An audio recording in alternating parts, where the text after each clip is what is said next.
दोस्तों नमस्कार, मैं सूर्यकांत आप सभी का स्वागत करता हूं भारत एग्री के हिंदी यूट्यूब चैनल में।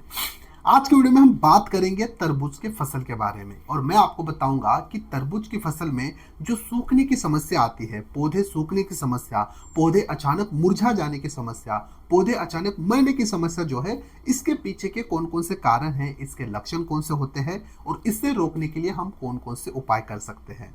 अगर आपके पास तरबूज की फसल है तो मुझे लगता है कि आपके लिए ये वाला वीडियो बहुत महत्वपूर्ण होने वाला है। वीडियो अंत तक देखें और वीडियो के आखिर में अगर आपको ये जानकारी अच्छी लगती है तो इस वीडियो को आपके अन्य तरबूज उत्पादक किसानों के साथ शेयर जरूर कीजिए। चलिए फिर बिना किसी देरी के आज के वीडियो के लिए शुरू करते हैं।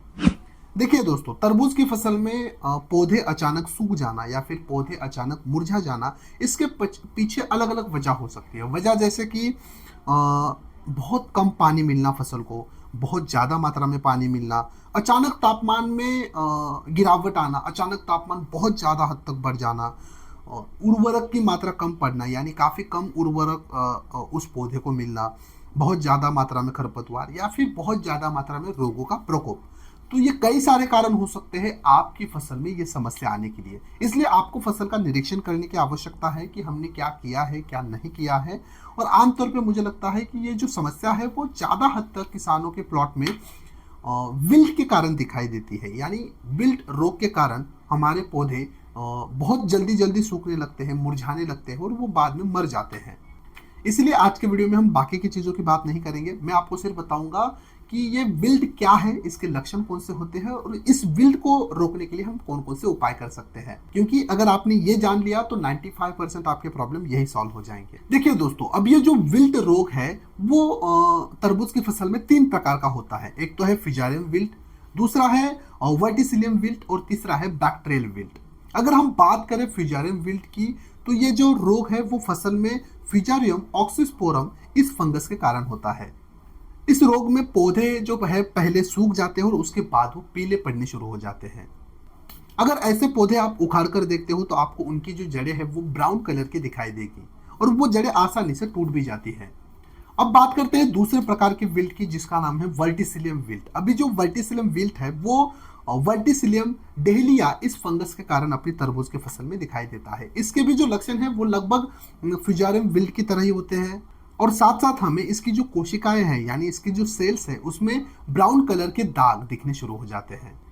अब बात करते हैं तीसरे विल्ट की यानी बैक्टीरियल विल्ट की। अभी जो ये बैक्टीरियल विल्ट है वो तरबूज की फसल में इर्विनिया ट्रिचिफिला इस जीवाणु के कारण होता है। पहले जो 2 विल्ट थे वो फंगस के कारण होते हैं और ये जो तीसरा बैक्टीरियल विल्ट है वो जीवाणु के कारण होता है। इस अवस्था में यानी इस रोग में हमारा जो पौधा है वो पूरी तरह से नहीं सूखता है। आधा पौधा सूख जाता है और आधा पौधा हमें हरा दिखाई देता है।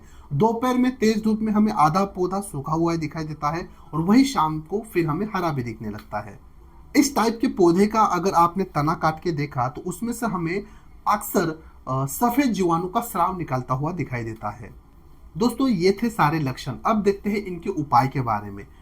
अभी मैं आपको यहाँ पर बताना चाहूँगा कि किसी भी रोग को कंट्रोल करने के लिए, खासकर विल्ट रोग को कंट्रोल करने के लिए आपको फसल में एकीकृत तरीके से यानी इंटीग्रेटेड तरीके से डिसीज मैनेजमेंट करना बहुत ज़रूरी है।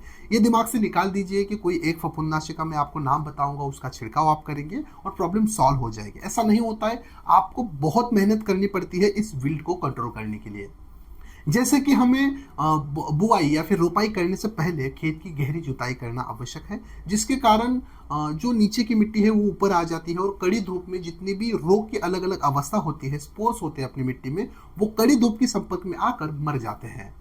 विल्ट मैनेजमेंट में सबसे जरूरी बात यह है कि आपको जो फसल को पानी देना है वो काफी संभल कर देना है, आवश्यकता अनुसार धीरे धीरे और थोड़ा थोड़ा पानी देना है। मैं आपको यहाँ पर रिक्वेस्ट करूंगा कि खासकर तरबूज की फसल में आपको ड्रिप इरिगेशन का जरूर इस्तेमाल करना चाहिए। ना ही कम पानी दे ना ही ज़्यादा पानी दे। रोपाई या फिर बुआई करते समय हमें जो विल्ट और वायरस के लिए सहनशील किस्म है उनका चुनाव करना चाहिए। शुरुआती अवस्था में या फिर प्रिवेंटिव सॉल्यूशन में आपको ट्राइकोडर्मा विरिडी 500 ml 200 लीटर पानी मिलाकर 1 एकड़ फसल के लिए ड्रिप या फिर ड्रिंचिंग के माध्यम से इस्तेमाल करना चाहिए। ट्राइकोडर्मा विरिडी के लिए बेस्ट ऑप्शन है आनंद एग्रो केयर का डॉक्टर बैक्टोस कॉम्बो। ये आपको भारत एग्री ऐप में काफ़ी आसानी से मिल जाएगा। जब विल्ट रोग का प्रकोप हमारे तरबूज की फसल में ज्यादा हद तक बढ़ जाता है तब हमें रासायनिक फफूंदनाशी का इस्तेमाल करना जरूरी बन जाता है। इसमें आप टाटा मास्टर या फिर एलियट या फिर ब्लू कॉपर, इसमें से कोई भी एक फफूंदनाशी 500 ग्राम प्रति एकड़ के हिसाब से यानी 200 लीटर पानी मिलाकर 1 एकड़ की फसल में ड्रिप या फिर ड्रेंचिंग के माध्यम से उपयोग में ला सकते हो। जरूरी नहीं है कि तीनों फफूंदनाशी आपको एक साथ मिलाने हैं, अदल बदल कर आवश्यकता अनुसार एक एक फफूंदनाशी हमें इस्तेमाल करना है। और साथ ही बेसल डोज में अगर आप पोटैश और मैग्नीशियम की मात्रा देते हो तो भी आपको इस रोग से लड़ने में काफी हद तक मदद बन जाती है। चलिए दोस्तों, ये तो थी सारी जानकारी तरबूज की फसल में पौधे मुरझा जाने या फिर सूखने के बारे में। आपको जानकारी वीडियो कैसा लगा कमेंट्स बॉक्स में जरूर बताएं। वीडियो जानकारी अच्छी लगती है तो ये वाला वीडियो आपके अन्य तरबूज उत्पादक किसानों के साथ जरूर शेयर कीजिए। और सबसे जरूरी सूचना, अभी जितने भी प्रोडक्ट या फिर कृषि दवा आपको यहाँ इस वीडियो में बताई है वो सारी दवा आप भारत एग्री ऐप से घर बैठे ऑनलाइन खरीदी कर सकते हो। ओरिजिनल प्रोडक्ट मिलते हैं, ढेर सारा डिस्काउंट मिलता है, फ्री फास्ट डिलीवरी है, कोई भी अलग से ज़्यादा आपको चार्ज नहीं लगने वाला है। और सबसे इंटरेस्टिंग चीज़ ये है कि आपको पैसे प्रोडक्ट मिलने के बाद देने हैं। चलिए फिर मिलते हैं अगले एक नए वीडियो में एक नए विषय के साथ, तब तक के लिए धन्यवाद।